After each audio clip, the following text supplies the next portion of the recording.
Lucas. Oui, bonjour. Donc moi, je suis coordinateur du défi des clics au niveau Grand Est et au niveau de l'ex-territoire de l'Alsace ou alors de la nouvelle Alsace collectivité européenne. Et je suis également animateur sur le territoire de l'Eurométropole de Strasbourg et du pays de Saint-Louis agglomération. Voilà. Voilà, comme ça, vous avez un visage sur les noms de chacun. Donc, on va présenter de la manière suivante le programme. Donc, une première partie où on va revenir un peu sur l'histoire du programme, ses grands principes, et puis ce qu'un animateur en Grand Est peut attendre de l'équipe de la coordination et des ressources qui sont mises à disposition. Et puis, une deuxième partie où on sera plus dans l'échange. Donc, ce qu'on va raconter, ça suscitera sans doute des questions. Eh bien, ce sera le moment, n'hésitez pas peut-être à prendre des notes pendant nos interventions. Et puis, on tâchera d'y répondre le plus clairement possible. Alors, je vais partager mon écran.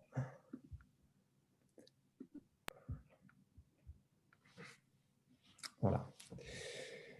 Alors, le programme Déclic, on aura deux questions pour pouvoir répondre et présenter. C'est pourquoi devenir animateur et comment? Alors, pourquoi devenir animateur et comment? Alors, tout d'abord, un peu d'histoire. Peut-être c'était la première fois que vous entendiez parler du programme Déclic. Il faut savoir qu'en réalité, ça remonte à loin. C'est 2008, le début du défi. Alors, ça ne s'appelait pas Déclic à l'époque. C'était le défi famille à énergie positive. C'était porté par une association dans le cadre d'un projet européen, l'association Prioritaire, qui était une association de Haute-Savoie, et qui a commencé à développer ce projet-là sur son territoire. Alors, l'objectif, en fait, c'était engager des familles à faire des économies d'énergie et le faire dans un cadre ludique. Donc, les familles étaient rassemblées en équipe. Donc, on leur fixait l'objectif de 8% d'économie d'énergie par rapport à l'année passée, en référence au protocole de Kyoto pour limiter les émissions de gaz à effet de serre. Et puis, tout au long de la période de défi, eh bien, il y avait des petites animations qui étaient proposées. Alors, l'association prioritaire s'appuyait en réalité sur des espaces info-énergie qui, justement, ont cette vocation-là à sensibiliser à la maîtrise de l'énergie. Et donc, progressivement, le défi a pris de l'ampleur puisqu'il est sorti du département de Haute-Savoie et puis il a essaimé un peu partout en France. Si bien qu'en 2017, on avait presque 50 000 familles qui avaient déjà participé à ce défi. Alors, la particularité, c'est que c'était quand même un défi assez long, puisqu'on était sur une période de chauffe, on jouait sur l'énergie. Donc, c'était pendant la période de chauffe qu'on pouvait faire le plus d'économies d'énergie. Et donc, ça durait de décembre à avril. Et puis, 2017, donc, c'est l'association du Clair, l'association du Clair qui est une association qui regroupe des associations qui œuvrent pour la transition énergétique, qui a pris le relais. Et puis en 2019, elle a repensé un peu le défi pour qu'il soit plus transversal, qui touche d'autres thématiques que la seule thématique de l'énergie. Alors justement, déclic, ça veut dire quoi? C'est défis citoyens locaux d'implication pour le climat et la sobriété. Voilà, c'est un peu difficile à dire, mais c'est bien la définition de l'acronyme. Et donc, on ne joue plus seulement sur l'énergie, on peut jouer aussi sur les déchets, l'alimentation, la mobilité et l'eau. Et l'idée, c'est la même que pour le défi initial, défi famille énergie positive, c'est de réduire notre impact sur l'environnement, de proposer un cadre ludique aux participants, aux familles, qui peuvent se regrouper en équipe et qui vont être dynamisés, mobilisés, motivés par un animateur local. Donc, une démarche qui est beaucoup plus intéressante, plus complète que celle qu'on avait jusque-là. Donc, c'était une vraie avancée que de passer à ce nouveau concept Déclic. Alors, Déclic, c'est un programme qui est, on l'a dit, sur la France entière, particulièrement soutenu ici en Grand Est. Donc, dans le cadre du programme Climaction, on a à peu près 600 familles chaque année qui s'engagent dans ce programme, dans ce défi. Donc, on a eu une année, c'est vrai, difficile, mais ça n'a pas empêché celles qui s'étaient engagées de relever le défi, donc sur l'énergie, sur l'eau et sur les déchets en particulier. Donc voilà, vous avez quelques chiffres ici qui ne sont pas forcément représentatifs de ce que serait une année normale, mais c'est quand même honorable. Et les familles là, que vous voyez sur la droite ont été rassemblées à la fin des défis pour les féliciter, pour leur offrir une journée conviviale tout ensemble.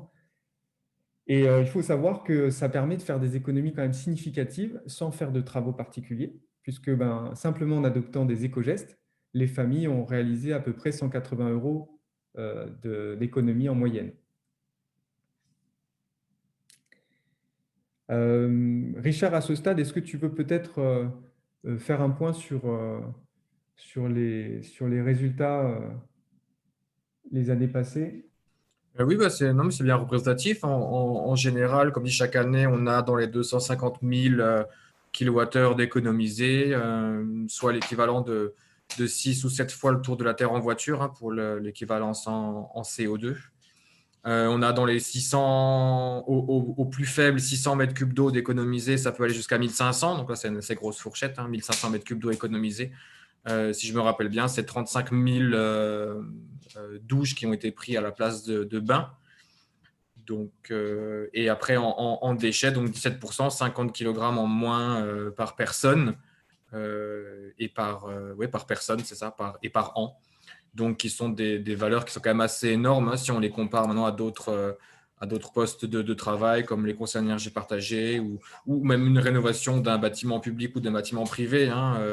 Pour exemple, un bâtiment privé, on peut économiser dans les 25 000 ou dans les 30 000 kWh pour un certain investissement, hein, qui peut être aux alentours de 100 000 euros. Là, pour zéro investissement, on peut économiser des ordres de grandeur dans les 100 000 kWh, les milliers de mètres cubes d'eau et des tonnes de déchets sur les 700 familles qui participent chaque année, hein. Donc, le défi existe depuis 2012 et depuis 2012, il ne fait que de croître justement par l'engagement des familles et par l'engagement des animateurs qui suivent et qui font le défi.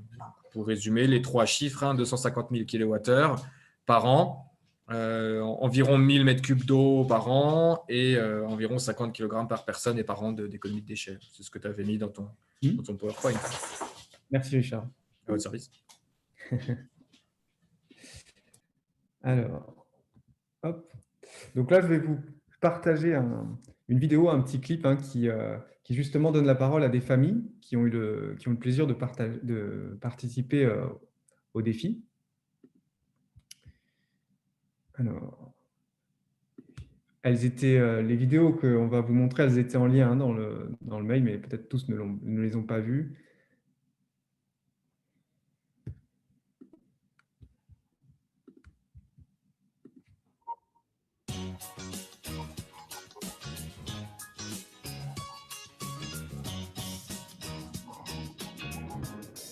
Moi, je me suis fait embarquer dans le défi, par des filles formidables. Pour commencer, je les ai d'abord aidées dans le défi déchets l'année dernière. Et comme l'équipe a gagné, elles m'ont dit maintenant, on s'agrandit et tu fais tout le défi. Pour ma part, j'avais déjà initié une démarche de transition écologique avec ma famille. Et là, en fait, on trouve une dynamique de groupe. Donc, d'abord, les éco-gestes, hein, c'est ce qu'il y a de plus parlant. Donc, les éco-gestes de l'eau, de l'énergie. Donc on le voit, c'est positif pour la planète et c'est aussi économique, c'est positif pour le portefeuille. Quand on veut économiser tout seul à la maison, on se sent seul. Et avec une équipe comme ça, c'est convivial, vous trouvez d'autres familles, on peut parler, discuter. L'objectif premier du défi, c'est que les citoyens fassent au moins 8% d'économie d'énergie et d'eau et 20% de déchets en moins. Ça, c'est le premier objectif, très chiffré, on va dire. Il y a aussi un deuxième objectif, que les familles engagent d'autres familles qui aujourd'hui ne s'intéressent pas à la maîtrise de l'énergie. Et vraiment, le principe du défi, il est là, dans le sens où c'est un défi qui est ludique et technique, qu'on peut faire en famille. C'est difficile au départ parce qu'il faut déconstruire. Mais pour mes enfants, c'est hyper simple. En fait, eux, ils grandissent dans un modèle qui est naturellement installé, quoi. Donc il faut qu'on y aille tous parce qu'on a besoin de tout le monde.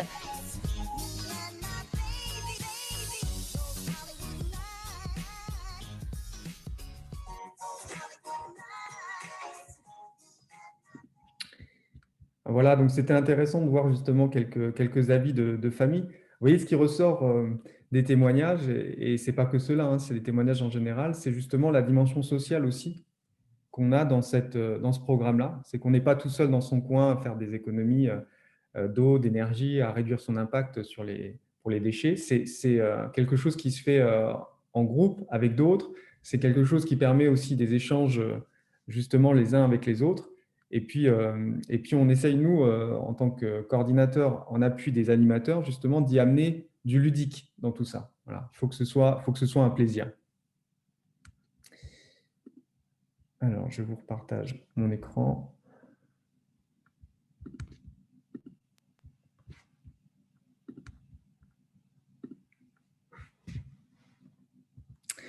Alors, le programme Déclic, si on devait le résumer en quelques points, eh bien, on dirait que c'est un programme qui a fait ses preuves, hein. Vous avez vu, le défi remonte à 2008, et puis c'est ouvert sur les autres thématiques ensuite.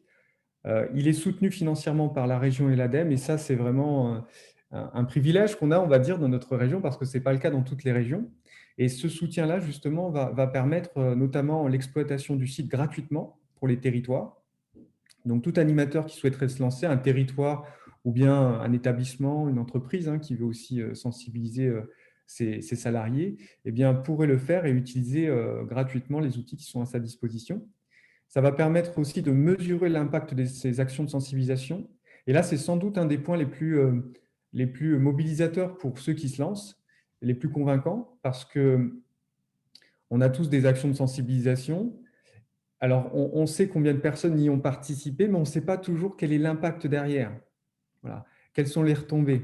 Et donc, grâce au programme Déclic, les personnes, par exemple, vont pouvoir enregistrer leur consommation.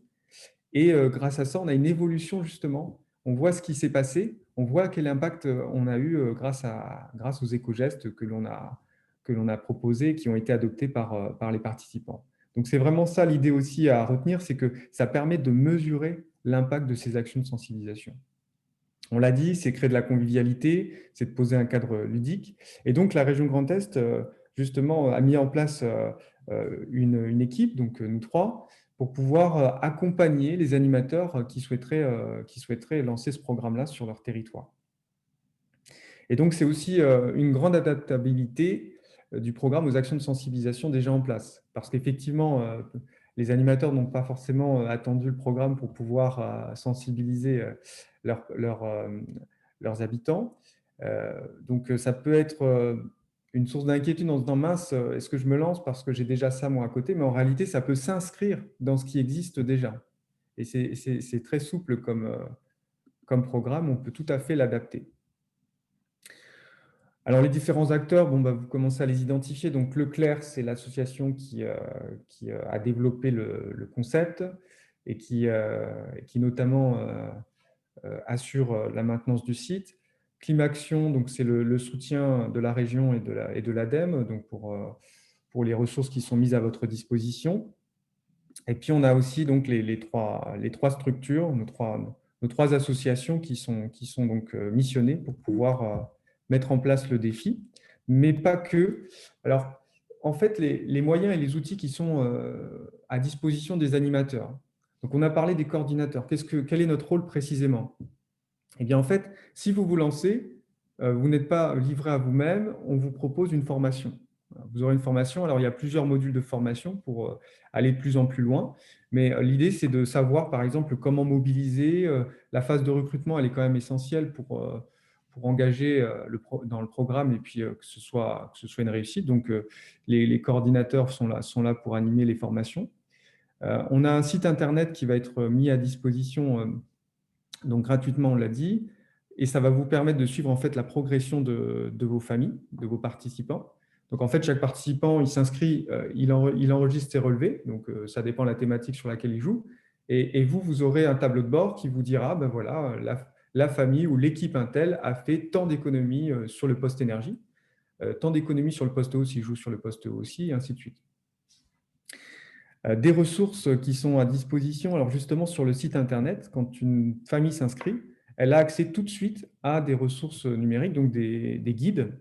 Par exemple, si elle joue sur les déchets, elles vont avoir un guide qui s'appelle le guide des 50 éco-gestes pour la prévention des déchets. Et donc là, elle est déjà outillée pour pouvoir mettre en place, faire sa sélection dans ce guide-là d'éco-gestes et atteindre l'objectif qu'elle a relevé avec son animateur.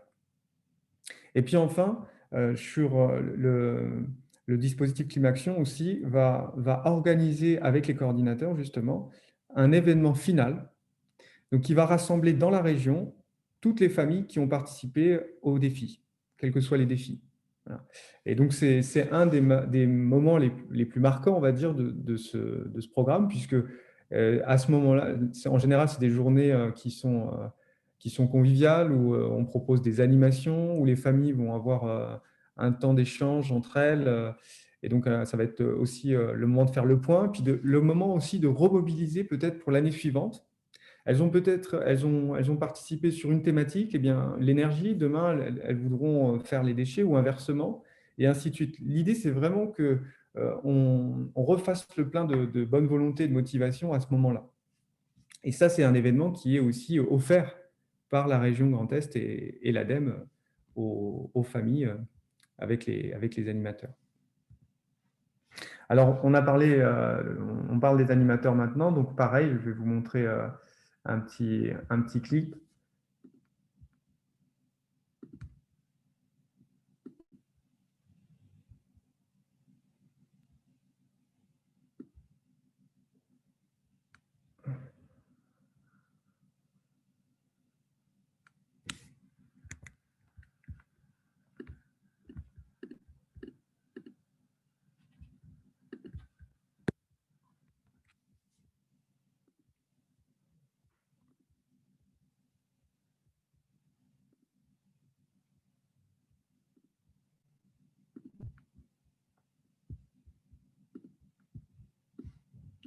C'est pas ça.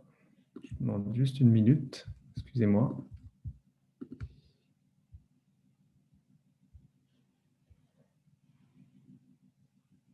Voilà. C'est ça.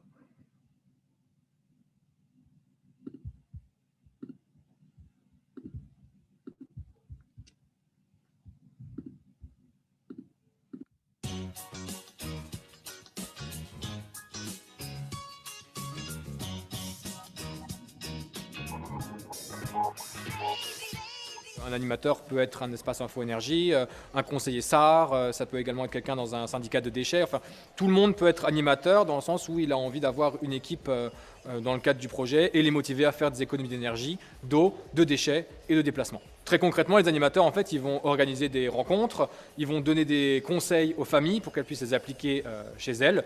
Et après, comme ça, accompagner dans la transition écologique les personnes qui le souhaitent. Donc l'animateur, lui, va suivre les familles et va former les capitaines d'équipe. Et l'animateur, lui, ce qu'il va faire, c'est qu'il va, entre guillemets, les aider dans leur démarche pour faire des économies et les conseiller ou répondre à leurs questions, soit sur leurs factures, soit sur les gestes du quotidien à mettre en avant. On essaye à la fois d'être sur l'animation conviviale, on va dire. Allez, on fait le défi, qu'est-ce qu'on pourrait faire, se rencontrer pour pouvoir échanger. Mais aussi sur l'animation technique, donc c'est un peu les deux.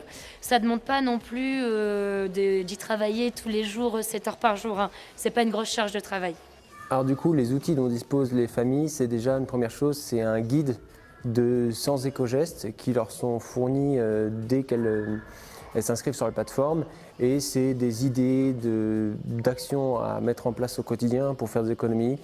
Et deuxième chose, c'est forcément le site de la plateforme Déclic, où là, plus proprement parler, elles vont renseigner leur facture de gaz, d'électricité ou leur quantité de bois acheté ou de fioul. Et c'est là-dessus qu'elles vont pouvoir suivre leur consommation sur un an. Ça fait 1 an et demi que je suis animatrice, donc pour 2 territoires. J'y prends beaucoup de plaisir parce que pour moi, je vois ça un petit peu comme la partie fun. J'accompagne les gens dans la bonne humeur. Je leur donne des petits conseils. On fait des petits repas, souvent auberge espagnole. On échange nos petites astuces. Même eux, ils me donnent des petites astuces, notamment, on va dire, sur les déchets et l'eau, qui n'est pas mon domaine de prédilection. Et moi, j'y prends beaucoup de plaisir parce que je m'insère un peu mieux dans mon territoire. Ça devient des amis, finalement. On est tout le temps en recherche d'animateurs, effectivement. Donc on était un animateur en 2012. Aujourd'hui, on a plus de 50 sur le Grand Est. Et on continue d'en chercher parce que l'objectif, c'est de pouvoir proposer ce service à tous les citoyens au niveau du Grand Est. Donc tout le territoire doit être couvert. Et aujourd'hui, on n'y est pas encore. Donc on est tout le temps en recherche d'animateurs pour proposer ce projet sur le territoire.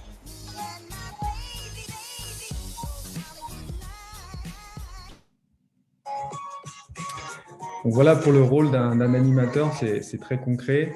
Alors, les animateurs qui ont été interviewés, c'était plutôt des animateurs énergie, hein. Quand ils font référence, par exemple, au guide des 100 éco-gestes, là, c'est pour la partie énergie. Donc, il y a un guide pour la partie énergie, un guide pour la partie déchets et un guide, en fait, à chaque thématique. Et donc, il y a aussi des territoires où, en fait, les animateurs ne sont que sur la partie déchets. Voilà, ils sont spécialisés dans ce domaine-là et mettre en place leurs propres animations. Donc voilà, c'est très, très ouvert. C'est ce qu'il faut retenir.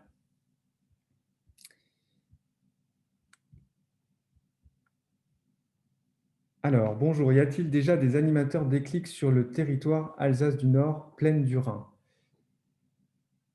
Je vais laisser répondre Richard pour Alter Alsace Énergie. Oui, tu as vu, il y a d'autres questions après au-dessus, plusieurs questions qui sont déjà arrivées, mais je peux répondre. Donc, Alsace du Nord, il y a effectivement un animateur qui se trouve sur la Comcom du Runbar, donc, et qui s'occupe de 3-4 Comcom aux alentours. Mais en général, si vous êtes sur le pays d'Alsace du Nord, il peut s'en occuper.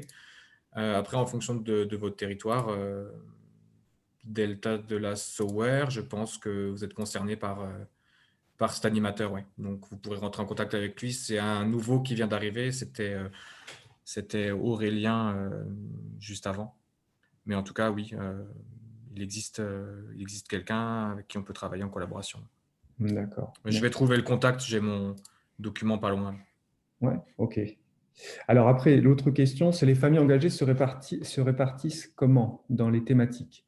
Alors en fait, sur chaque territoire, dans chaque région, vous avez à minima un défi énergie et un défi déchets. Donc les personnes peuvent s'y inscrire, mais il n'y a pas forcément d'animateur. C'est pour donner la possibilité en fait à ceux qui voudraient, habitants, se lancer, même s'il n'y a pas d'animation locale, eh bien pouvoir le faire. Donc il y a ça par défaut. Et après, c'est en fonction en fait justement des animations qui sont locales. Si on a sur un territoire un animateur qui s'est lancé sur la partie déchets, qui crée son propre défi, la famille peut aller s'inscrire sur son défi à lui. Et elle a le choix, si un autre animateur, mais plutôt sur la partie énergie, fait aussi son défi, eh bien, elle pourra faire les deux défis. Mais en fait, c'est les familles qui décident sur quelle thématique elles veulent jouer, en fonction de l'offre qu'il y a sur le territoire.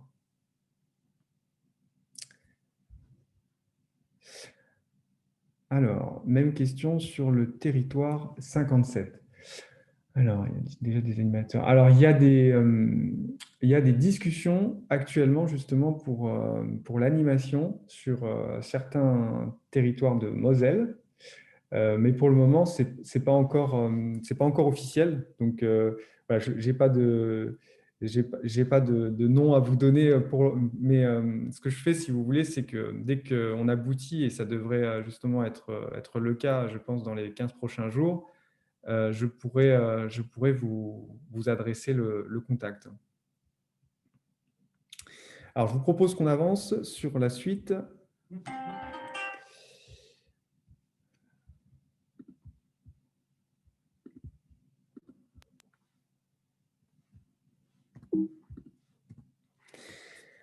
Donc, l'animateur, si on devait donner en 3 points son rôle, c'est recruter des familles, des participants. Ça va être justement de transmettre les éco-gestes, de les sensibiliser à la thématique. Et puis, ça va être de proposer des temps d'échange, des rencontres, justement, pour permettre de garder mobilisées les familles le temps du défi. Et puis surtout, cet échange, c'est de donner cette dimension sociale, familiale au défi. Alors, la question qui revient le plus souvent, c'est OK, quel est l'investissement d'un animateur? Si demain vous vous lancez, combien de temps ça va vous représenter? Qu'est-ce que ça va exiger comme travail? En fait, l'investissement, il est vraiment variable d'un territoire à l'autre en fonction de votre projet. Alors, on va dire il y a trois niveaux d'investissement. L'investissement le plus modeste, on va dire, c'est de dire, bah, j'ai un programme, moi j'ai déjà des programmes d'animation, des programmes de sensibilisation, et je vais utiliser Déclic comme un outil. Je vous donne un exemple très concret, un espace info-énergie qui a des ateliers sur les économies d'énergie. Voilà. Donc régulièrement, il regroupe des personnes intéressées par ces questions-là. Eh bien, dans son atelier, il peut proposer aux participants de se lancer dans un défi du programme Déclic. Donc, par exemple, il leur fixe comme défi de faire 8% d'économie d'énergie d'ici à la fin du mois. Voilà. Ça ne va pas demander plus de travail que ça. Lui, il va simplement devoir prendre en main l'outil Internet, le site Internet, pour pouvoir aider les participants à s'y inscrire. Et puis, peut-être, au cours de ce mois de défi, eh bien, leur envoyer peut-être il pourrait faire une petite newsletter à la semaine, il pourrait proposer un temps de rencontre ou un temps d'échange à la fin de ce défi, justement, pour avoir les retours des uns et des autres et formaliser un peu l'engagement de chacun. Donc voilà, ça peut être ça, et c'est vraiment quelques jours à peine de travail. Alors après, on a deux niveaux d'investissement plus poussés. C'est peut-être vers cela que nous, on encourage à aller, parce que comme ça, on peut exploiter au maximum le programme. C'est un investissement qui va durer à peu près une semaine. Voilà, ça, c'est ce qui ressort quand on interroge les animateurs.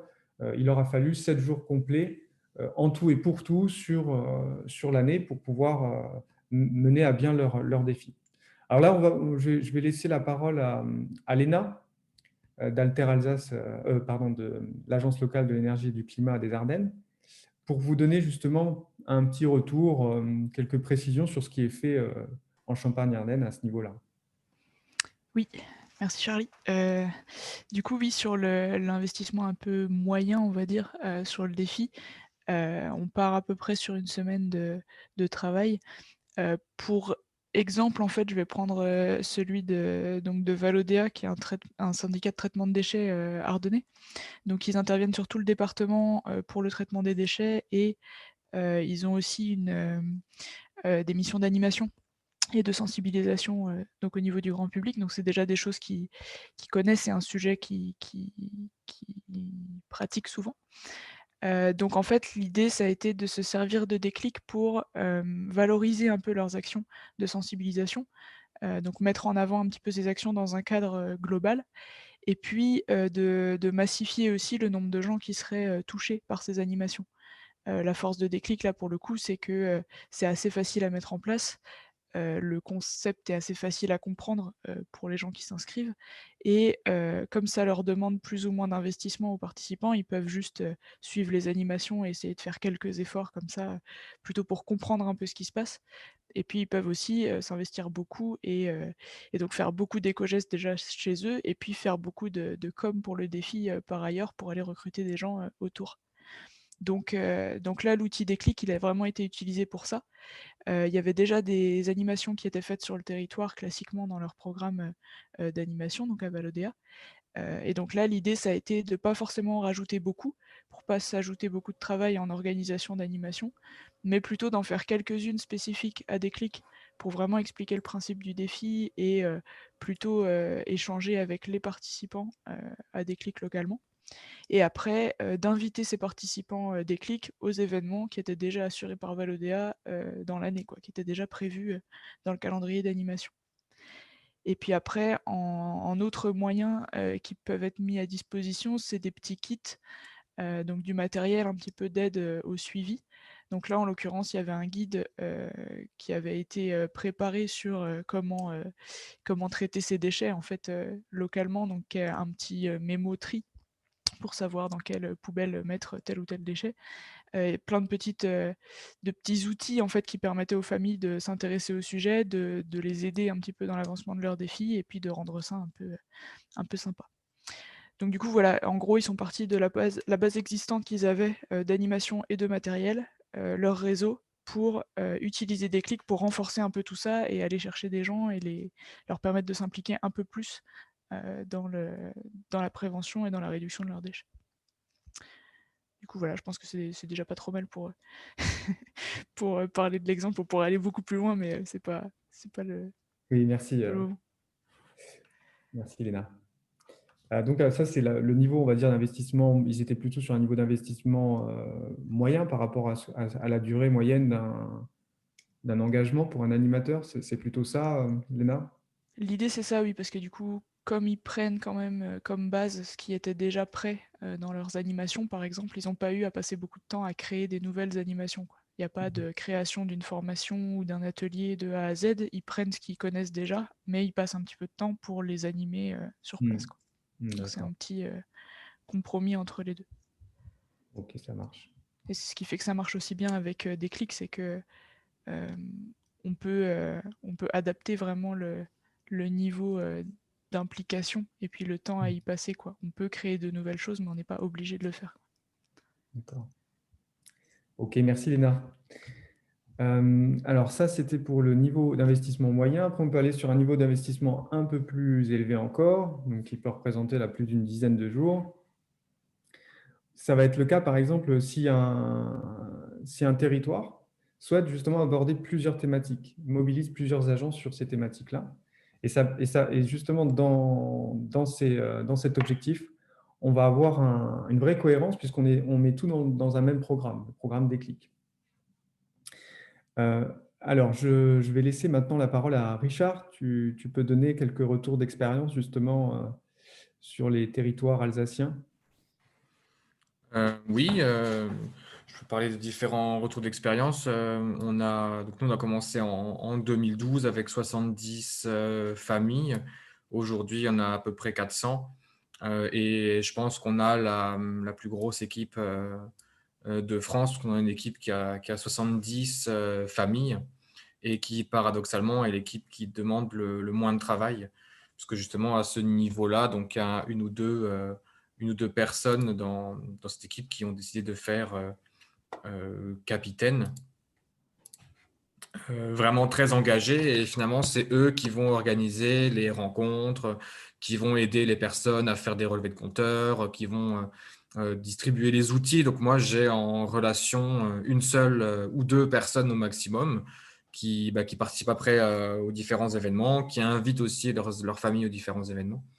Et donc, c'est maintenant une équipe finalement qui tourne et de façon bénévole, plus ou moins, puisqu'ils ont créé justement l'année dernière, quand on commençait à être beaucoup, une association qui vise justement à accompagner les citoyens. Donc, il n'y a pas de conseil technique dans cette association, puisqu'il est fait par l'animateur du territoire, mais c'est une association de recrutement et de sensibilisation, vraiment au sens de sensibilisation du terme, des familles qui vont ensuite être accompagnées par l'animateur, et c'est là où on monte d'un cran avec justement les conseils techniques, les ateliers, les visios.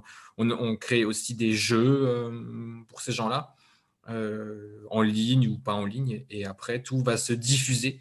Toute la partie communication va être réalisée par les une ou deux familles capitaines de cette équipe. Donc, c'est pour dire en fait qu'on peut avoir de très beaux engagements, on peut avoir des grosses équipes sans que ça fasse peur après en disant oui, mais si j'arrive à 500 familles, comment je vais gérer ces familles, etc., etc. Il y a déjà une première réponse là-dedans, c'est que vous avez en charge, en tout cas pour ma part, moi j'ai en charge l'animation, la création d'outils, la conception d'outils et puis l'entretien de ces outils-là, et puis surtout le conseil technique qui est attendu par ces familles. Alors que toute la partie organisation, diffusion va être faite par les familles elles-mêmes qui se connaissent ou qui se rencontrent de différentes façons, hein. Eux, par exemple, ils gèrent un compte Instagram, ils gèrent un compte Facebook, ils ont un site internet et c'est comme ça qu'ils recrutent en fait, des familles sur leur territoire. Donc, où là, ils ont une compétence, justement, une connaissance du territoire qui peut dépasser celle que nous, on peut avoir ou en étant un petit peu plus loin. En tout cas, je parle pour moi, hein, dans le cadre du retour d'expérience, puisque là, c'est à Strasbourg et que nous, on est basé au sud de l'Alsace, donc on ne peut pas y aller non plus tout le temps. Mais en tout cas, c'est une équipe qui fonctionne très bien et qui a déjà plus d'inscrits cette année que l'année dernière et qui est déjà en train de faire des économies, etc.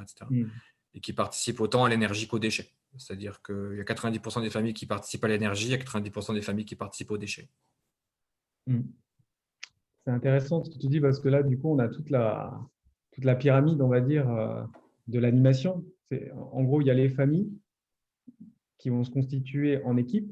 Et dans ces familles-là, il peut y avoir une famille qui prend un peu la tête, qui peut être leader justement et qui peut entraîner d'autres familles pour faire grossir l'équipe. L'animateur est la personne, on va dire, ressource de cette équipe-là, de la famille référente, on va dire capitaine. Et puis ensuite, on est nous derrière, en appui de l'animateur justement pour l'aider à bien cadrer son programme. Et puis notamment sur les aspects support technique pour le site Internet aussi, on est là pour aider. Parce que sur le site Internet, ce qu'on peut préciser aussi, c'est que c'est un site où on peut faire des relevés. Donc c'est un tableau de bord pour l'animateur qui va voir ce qui se passe sur son territoire. Mais sur ce site-là, il est aussi possible de transmettre de l'information propre à son territoire. Voilà. Les personnes qui s'engagent dans le défi, elles vont être un petit peu comme sur une page Facebook avec un fil d'actualité. On va ici pouvoir y mettre les événements à venir, les temps de rencontre qu'on a programmés, et puis même tout simplement de l'information en général sur la thématique de notre domaine de prédilection. Voilà. Alors, il y a une question. Justement, oui, je disais, si tu veux répondre aux questions maintenant, je peux répondre à la question de M. Vadel. Oui, je veux bien, s'il te plaît, Richard. En fonction de ce que tu voulais faire. Donc là, il y a la question des logements collectifs où les personnes n'ont pas de compteur à chaque entrée de logement. Donc nous, on a fait des défis de ce type-là avec des offices publics de l'habitat qui justement voulaient sensibiliser les locataires, mais sans faire de relevé de compteur à l'entrée de chaque logement. Donc là, il y a deux possibilités. Soit on veut quand même faire des relevés de compteur, donc à ce moment-là, on prend les compteurs qui sont présents et on va créer un compte de comptage du bâtiment en entier, où on ne pourra pas donc compter chaque famille parce que de toute façon, les compteurs ne sont pas installés. Donc ça, c'est une question, je dirais, c'est une question technique, c'est une question physique. Hein. S'il n'y a pas de compteur, on n'aura pas les consos par logement, que ce soit après avec des modifications en fonction du nombre de mètres carrés, en fonction de l'année de construction du bâtiment. Tout ça, c'est des approximations qu'on peut faire et qu'on fait des fois dans des profils. Hein. Je me rappelle d'une bande de 27 logements à l'office public où il n'y avait pas les compteurs au début. On a fait des ratios de consommation par famille et après, les familles se sont basées sur ces ratios pour baisser les consommations, mais on ne peut pas mesurer d'année en année et faire une comparaison comme ça. Donc, on prend les compteurs qui existent. Et si c'est un compteur en bas du logement, en bas de l'immeuble, on rapporte ce compteur-là. Et en fait, c'est tous les gens qui vont devoir agir pour faire baisser ensemble, collectivement, ce seul et unique compteur.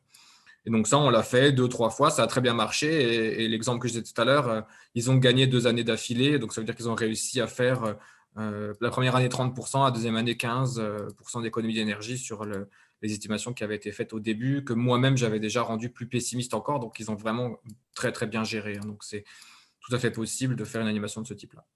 Après, il y a une deuxième animation possible où là, ça veut dire on ne se base pas du tout sur les compteurs. Donc, on ne fait pas du tout de relevé. C'est vraiment un geste qui est évacué et on fait tout le reste. Donc, on fait les quiz, les animations, les lettres d'information, les jeux, etc., etc. Donc, les deux possibilités ont donné de bons résultats en termes d'engagement des familles ensuite. Donc, nous, on est aussi pour encore donner l'exemple, on est dans le POPAC sur l'Eurométropole de Strasbourg. Donc, voilà, on a eu l'occasion de gérer un petit peu ce genre de choses avec Colmar Habitat, Mulhouse Habitat, etc., etc. Donc, la question, en fait, qui est une question hors défi, hein, comment les familles peuvent-elles accéder à leurs données de consommation quand les compteurs sont dans les communs, pas toujours accessibles? Ah non, mais cette question-là, oui, ça, c'est encore autre chose.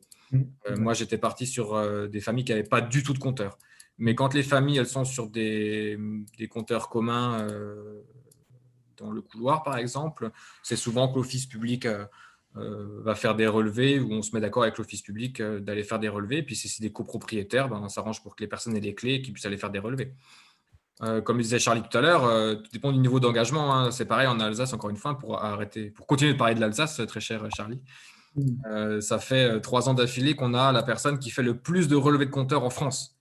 Mais ce n'est pas l'objectif. Ça, c'est, on va dire, une distinction. En moyenne, il y a un relevé de compteur par mois. Même, c'est très, très bien. Un relevé de compteur par mois, c'est déjà super. Donc, aller une fois par mois sur son palier, faire les relevés, c'est tout à fait possible dans le cadre du défi. Hein, et on n'a pas eu de gens réticents à faire ça. Puis pour peu qu'elles ont des compteurs Linky ou Faut regarder sur Gaspard, Internet. ça va faciliter le travail, le relevé. Hein. OK, merci Richard pour ton À intervention. votre service. Donc, Madame Créton, j'ai vu votre question. Je vous répondrai en message privé pour le contact. Donc, prioritaire n'existe plus. C'est pour ça aussi que Leclerc a pris le relais du défi. Et par la suite, et sur le territoire là, il y a effectivement des choses qui sont encore faites, notamment avec des clics. Donc, je n'ai pas le contact, mais je vous le transmettrai. Alors, voilà, ça c'est une chose. Donc, on va reprendre notre présentation qu'on a bientôt terminée. Voilà. Donc, c'est bien, ça vous a donné quelques retours. Bon, voilà, c'est juste quelques retours. Hein. Il y en a, on pourrait faire témoigner des animateurs. Et puis, on pourrait vous mettre aussi en contact avec des animateurs justement qui sont sur les mêmes thématiques ou sur des territoires assez proches des vôtres pour que vous puissiez peut-être vous positionner, voir si vous vous lancez ou pas. Parce que vous avez d'autres questions peut-être qu'on n'a pas traitées là. Alors, sur le planning en fait, de défis, historiquement, c'est vrai que le défi énergie, c'était de décembre à avril pour les raisons qu'on a données. Hein, c'est que c'est là où on fait le plus d'économies d'énergie. Mais comme ça s'est ouvert à toutes les thématiques, en réalité, c'est plus aussi figé que ça ne l'a été. Donc, en fait, c'est très ouvert. Là aussi, vous pouvez choisir la période de défi que vous souhaitez. L'idéal, ce serait quand même d'être avant mai-juin, parce que c'est dans cette période-là où on organise l'événement final qui rassemble toutes les familles de la région. Donc, je ne l'ai pas précisé tout à l'heure, mais en fait, l'événement final, il se fait dans chaque région. Champagne-Ardenne, il y en a un en Lorraine et il y en a un en Alsace. Donc, ça peut être 3 semaines. Hein. On dit par exemple que pour installer une habitude, il faut 21 jours. C'est ce que donnent certaines études scientifiques. Donc, on peut être sur 3 semaines, on peut être sur un mois, on peut être sur plus. En fait, c'est justement aussi à vous de décider où vous voulez placer le curseur d'investissement. Et ça peut être sur une seule thématique. Hein. On n'est pas obligé de toucher à toutes les thématiques. On peut faire que les déchets, on peut faire que les transports, ou on peut faire plusieurs thématiques. Alors, quels sont les ingrédients de la réussite? Ce qui est observé, là où ça marche bien, c'est ceux qui activent leur réseau. Donc voilà, il y a des acteurs du territoire qui travaillent sur ces thématiques-là, qui peuvent vous aider justement à relayer l'information, votre défi, qui peuvent vous aider à recruter aussi. Hein. On a parlé par exemple de familles qui ont un peu le rôle de capitaine par rapport aux autres familles dans une équipe, qui va être un peu plus sensibilisée à la question. Donc ça, c'est vrai que c'est très déterminant. En général, quand on a une personne relais, une personne qui va réussir à entraîner avec elle d'autres personnes, ça marche très bien comme ça. On peut aussi encourager à s'inspirer de ce qui est fait ailleurs. Donc c'est pour ça qu'il y a aussi une mise en relation qui peut être faite avec d'autres animateurs. Leclerc, qui coordonne à l'échelle nationale le programme, propose aussi, lui, des temps d'échange en visio avec les différentes régions et différents territoires. Donc là aussi, c'est une disposition qui vous permet justement d'aller chercher ce qui marche et de savoir aussi ce qui n'a peut-être pas marché sur des territoires qui ressemblent aux vôtres. Et puis, l'animateur, on l'a vu, hein, c'est lui qui va impulser quelque chose, qui va créer une dynamique sur son territoire. Donc, il faut qu'il soit à force de proposition, qu'il propose quelques temps d'échange, le temps de son défi pour garder mobilisé ses familles. Parce que ce qu'on s'aperçoit, c'est que plus la période de défi est longue et plus il va falloir d'efforts pour mobiliser et garder motivées les familles. Donc, c'est peut-être là aussi où il faut être modeste. C'est-à-dire qu'au début, il ne faut peut-être pas se viser 100 familles sur son territoire. Une équipe, elle peut être constituée entre 5 et 10 familles. Voilà, ça, c'est une taille qui est plutôt bien pour commencer. Et si même vous n'avez qu'une équipe sur votre territoire qui s'engage, c'est un symbole. Et pour une première, il faut s'en féliciter et ça pourra peut-être donner justement des idées, puisqu'après, vous allez forcément communiquer hein, sur ce que vous aurez fait. Ça va donner des idées aux autres habitants, aux autres familles du secteur qui s'engageront à l'édition suivante, c'est ce qu'on espère. Donc voilà, c'est rester modeste au départ, pas se mettre la barre trop haute et surtout bien s'appuyer sur sur vos coordinateurs. Hein. On rappelle qu'on est 3, un pour chaque région. Donc là, vous avez nos coordonnées. Donc après, si ce qu'on vous a présenté là, ça vous intéresse, vous voulez creuser la question, vous pouvez prendre un rendez-vous avec nous. Hein. On fera un entretien, on prendra le temps de faire un état des lieux de votre territoire, de vos ressources, et puis on verra ce que vous pouvez mettre en place. En tous les cas, on vous annonce qu'au mois de février, on aura une formation, voilà, pour les animateurs qui sont chauds, qui sont prêts à se lancer. Vous avez déjà une formation qui sera prévue. Et après, vous serez prêt avec la formation qui va être donnée là pour lancer votre programme, votre défi. La date de formation, Léna ou Richard, est-ce que vous pouvez l'indiquer? Je ne l'ai pas noté dans le PowerPoint. On était parti sur la deuxième quinzaine de février, je crois. 17 février, oui. 17 février, voilà. Donc, comme ça, vous l'avez. Ce sera le 17 février. Et on vous donnera les infos pratiques pour cette rencontre-là. On prévoira aussi une visio pour ceux qui ne peuvent pas se déplacer. Voilà, alors est-ce qu'il y a d'autres questions par rapport à ce qu'on s'est dit? Donc là, voilà, maintenant on est plus ouvert, hein, il nous reste 10 minutes à peu près, donc n'hésitez pas si vous avez besoin de précision sur ce qui s'est dit.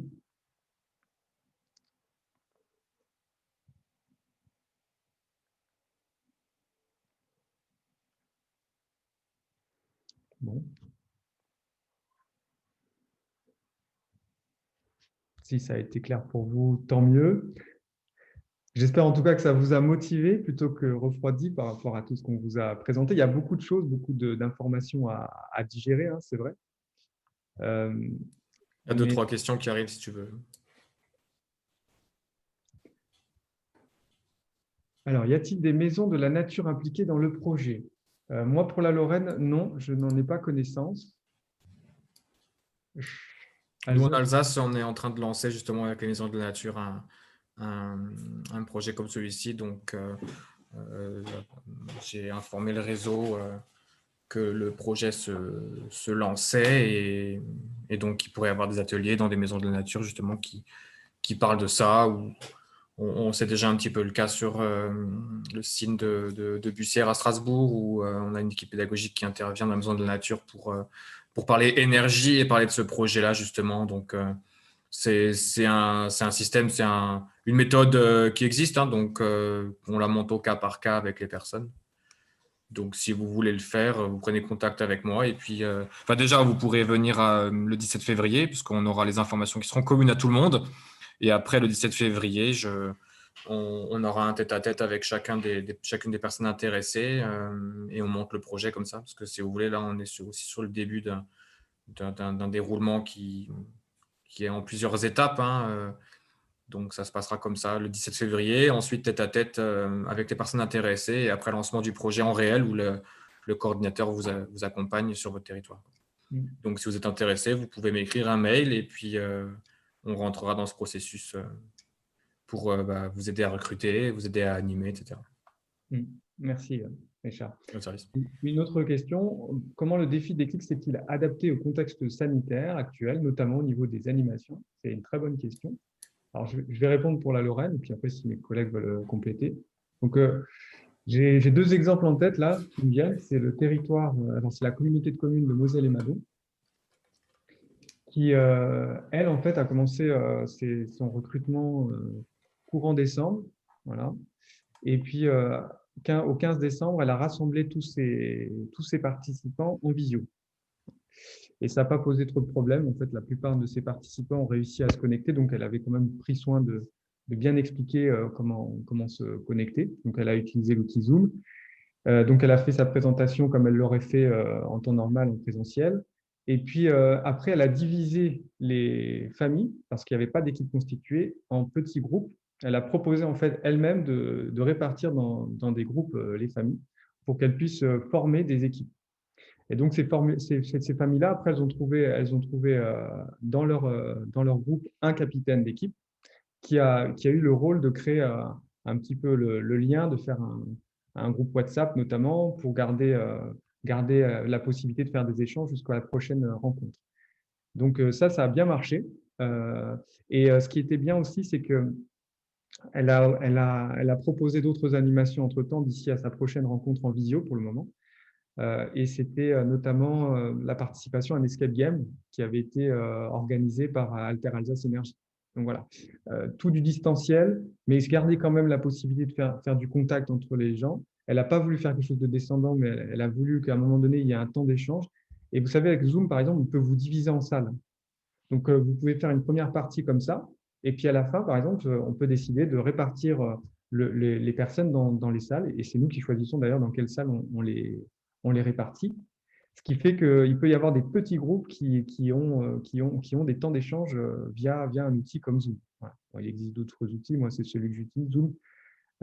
Après, si vous n'êtes pas à l'aise avec les outils comme cela, ben, on peut aussi vous aider, nous, à les prendre en main. Voilà. Nous, on a un compte à l'association Lorraine Énergie Renouvelable.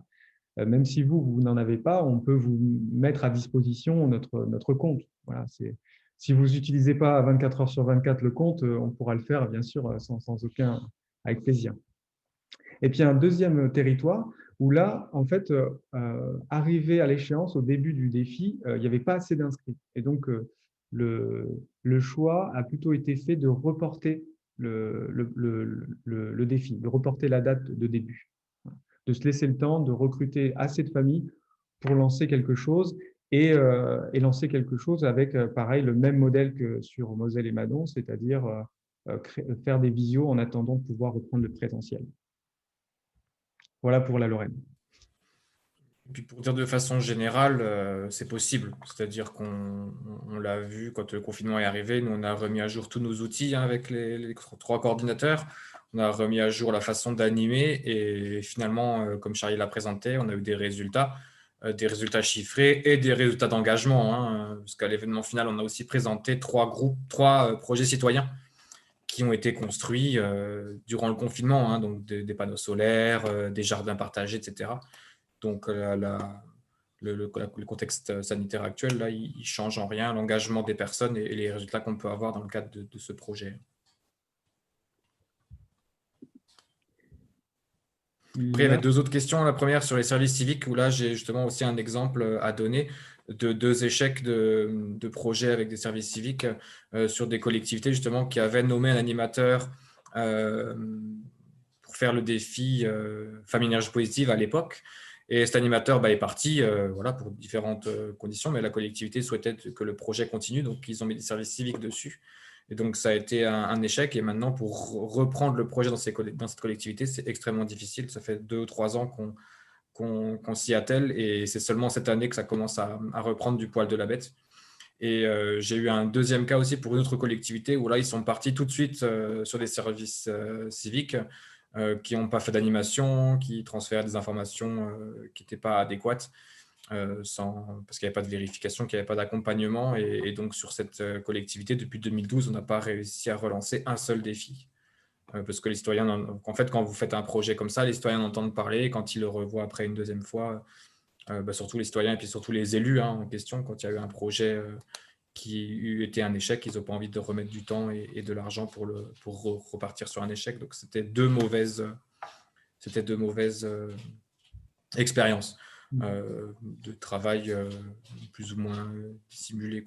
Mais maintenant, s'il y a un animateur dans la collectivité qui est en charge du projet Déclic et qu'il y a un service civique qui se charge, par exemple, comme c'est le cas chez nous, de la conception d'outils de communication, parce qu'on a pris une personne en service civique, une personne en service civique qui a souhaité venir chez nous pour animer le défi. Elle fait des dessins, elle fait des affiches, elle fait des choses. Voilà, elle est très, très performante et ça fonctionne très bien, quoi. Donc, la réponse est oui, mais il y a un cadre vraiment extrêmement précis et ça n'enlève pas du travail un animateur potentiel sur la collectivité. Au contraire, parce que si c'est un service civique tout seul sans animateur, ça ne fonctionnera pas. Par contre, un service civique avec un animateur ou une animatrice, ça fonctionne très bien. Ouais, et puis ça va dépendre aussi du profil du service civique. Voilà, s'il a un profil animateur, qu'on peut lui faire confiance, confier, je veux dire, une animation, oui, ça peut se faire. Nous, on l'a vu avec la résidence intergénérationnelle de Toul.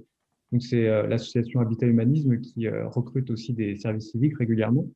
Donc, parmi les services civiques, on en a qui ont un profil animateur et puis d'autres pas. Et comme c'est des contrats qui sont provisoires, ça veut dire qu'à la fin, il faut qu'il y ait quand même un passage de relais avec le nouveau service civique qui arrive. Et c'est là où ça peut coincer si le suivant il n'est pas aussi animateur que le précédent. Donc, c'est vrai que c'est bien d'avoir quand même une personne référente, un animateur, voilà, qui puisse au moins superviser ça et avoir bien maîtrisé en fait tout le programme, quoi. Donc, je crois que tu ne peux pas choisir ton service civique. C'est quelqu'un qui vient chez toi et après, tu lui donnes un projet en adéquation avec ses compétences. Donc, nous, on lui a donné le défi des clics parce que c'est ce qu'elle voulait faire. On n'a pas pris un service civique parce qu'on voulait qu'il fasse le défi des clics. Donc, on l'a vu dans l'autre sens aussi. C'est un hasard. Enfin, c'est un hasard. C'est un souhait du service civique de faire ce projet-là. Ce n'est pas nous qui avons recruté des services civiques pour faire ce projet. Après, tu avais une autre question. Les défis peuvent-ils entrer dans le cadre d'un sigle impossible à prononcer? TLPJMA. C'est au niveau des déchets, je crois. Je sais que sur le cadre de Valodea, justement, il y a un lien qui est fait. Mais, alors je connais pas très bien, c'est pas vraiment mon domaine, les déchets. Mais d'après ce que j'ai compris, dans les missions et les axes de travail de leur plan de prévention des déchets, elles ont justement valorisé Déclic en disant que ça allait faire des animations qui allaient favoriser en gros les démarches territoriales. Après, je sais pas si c'est vraiment une ligne de leur plan, quoi. Donc je sais pas trop à quel point. Mais à la limite, c'est pareil, ça peut être une question à leur transmettre et puis d'échanger un petit peu avec eux sur comment ils ont mis en place le défi exactement et comment ça s'inscrit dans les différents dispositifs existants, quoi. Donc je peux me le noter et puis diffuser la réponse. D'accord, on se le note alors. Et puis on reverra. C'est Madame Rouchon qui a posé la question. OK. Quel type de communication préconisez-vous pour recruter les familles pour un défi? Richard ou Léna, est-ce que vous voulez répondre à cette question? C'est une grosse question qu'on pourra répondre justement le 17 février parce qu'il y a tout un volet sur le site internet et puis les outils de communication qu'on me propose. Mais pour dire d'un point de vue très très général, on communique de deux façons différentes qui sont bien distinctes. Et on va faire justement une grosse distinction entre la communication de grande envergure, qui est la communication comme on l'entend d'habitude, de la pub, si on veut, hein, donc des affiches, des flyers, des articles dans les bulletins communaux, des articles dans la presse, une conférence de presse, de la pub. Mais dans le cadre du défi, il y a aussi un deuxième niveau de communication qui existe, ce qu'on appelle habituellement le bouche à oreille et qu'on appellera de façon technique la communication engageante, qui est en fait une communication qui passe par les réseaux qu'on connaît, par les personnes avec qui on est déjà en partenariat pour d'autres projets au début, et d'année en année, après, ce sera on tente que ce soit les familles qui fassent cette communication, et pour ça, on a un outil bien spécifique aussi qui s'appelle le fil rouge, qui est une sorte de liste de quêtes à réaliser par les animateurs et par les familles, et qui est en fait des gestes de communication engageante, comme on pourrait faire des gestes d'économie d'énergie avec sa chaudière. Là, on fait des gestes de communication engageante avec ses voisins, avec son école, son club, etc. Donc, pour répondre de façon très générale, parce que comme dit, on en parlera au moins 1 heure au mois de février pour la question comment recruter quand on est un nouveau territoire, mais aussi comment recruter quand on est un territoire qui participe depuis 3 ans. Les deux questions se posent, et donc là, vous aurez les réponses précises. Mais la pré-réponse, c'est de deux façons différentes, avec la pub habituelle et une communication engageante qui, elle, est moins habituelle. Et sachant que dans les faits, c'est la communication engageante qui est la plus productive. Complètement. La publicité, la communication de masse, c'est très limité quand même dans les retombées. C'est juste que quand on est un nouveau territoire, il faut allier les deux. Mais c'est vrai que si je parle de mon exemple, encore une fois, la communication publicité se résume à une seule conférence de presse par an. Les 400 familles restantes viennent parce qu'elles ont entendu parler et parce qu'on motive aussi les personnes qui participent cette année à aller en chercher d'autres grâce à un système de points, un système de reconnaissance, d'ambassadeurs, etc. Donc, tout ça qui vous sera expliqué à la prochaine rencontre.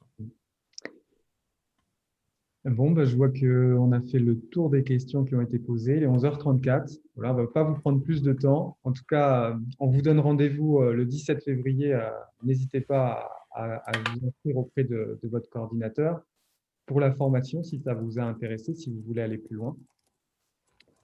Et puis, dans tous les cas, jusque-là, on reste à votre disposition. Donc, on l'a dit, hein, on peut vous proposer un rendez-vous personnalisé où on prendrait le temps d'étudier votre projet pour vous aider justement à mettre en place Déclic. Même si le contexte est un peu difficile, eh ben, on peut trouver des solutions, hein. On l'a vu avec quelques exemples.